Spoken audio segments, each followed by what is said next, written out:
Chapter 7 tracks the kind of schooling that you and I are familiar with right back to its original production center, which was the militaristic state of Prussia in northern Germany. And from Prussia, delegations from all over the world, east and west, came to see the Prussian miracle, where a small, poor country could produce profitable factories, and in particular, a very well-disciplined and formidable army, simply by passing its young citizenry through forced schooling.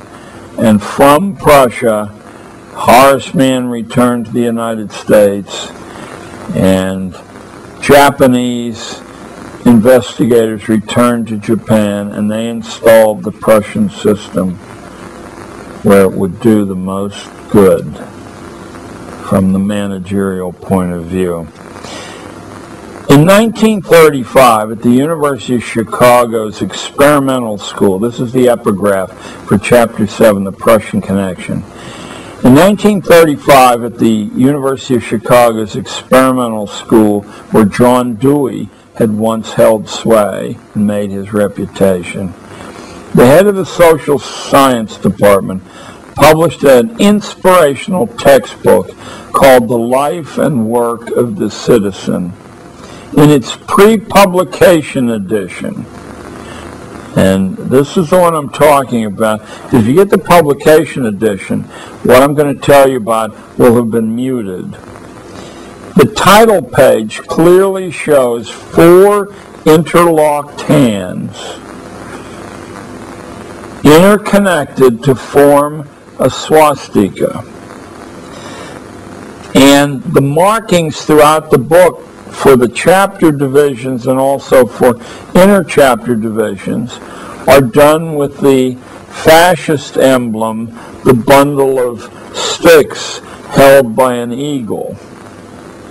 By 1935, the Prussian pattern and Prussian goals had embedded themselves so deeply into the vitals of American institutional schooling that hardly a soul noticed that the traditional purposes of this pedagogical enterprise were being abandoned. If you remember from another part in this film, the traditional purposes were to develop good people, good citizens, and to make each individual his or her personal best. Those were replaced by a fourth purpose that comes to us directly from Prussia, and that is that school would be an assistant to the economy and to the government, and therefore school children should be looked upon as human resources, not as individual spirits. I'm sure that to no one watching this will the term human resources not be familiar. That was the Prussian outlook on people.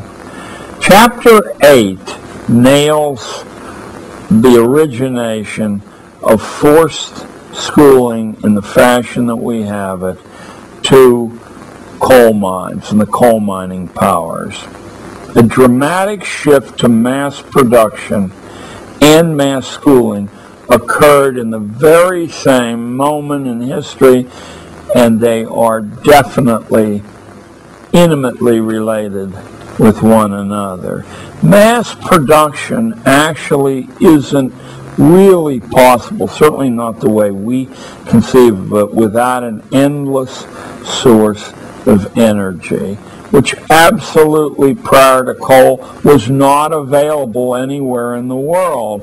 Winds come and go. Water ebbs and flows. But coal power can go on at a steady rate around the clock. Suddenly mass production truly became possible. But to have people effectively work at mass production, and even more importantly, consume the usually somewhat inferior standardized products of mass production, you have to have a different kind of human being than through the British out of the United States and were working for independent livelihoods in this country. This chapter 8, is called A Coal-Fired Dream World. A dramatic shift to mass production and mass schooling occurred in the same heady rush.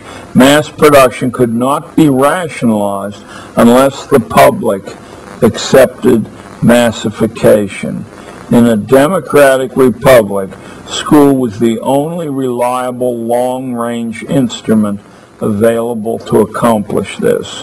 Older American forms of schooling would not have been equal to the responsibility which coal, steam, steel, and machinery laid upon the national leadership. Coal demanded the schools we have, and of course oil, which displaced coal in the center of our affections also. And so we got these schools as an ultimate act of economic rationality.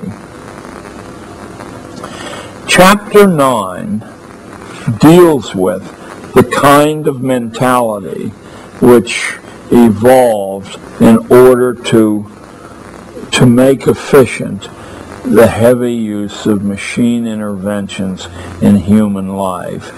It goes by the seemingly harmless expression scientific management, and between 1890 and 1920 it was as close to being a national religion as anything you could imagine.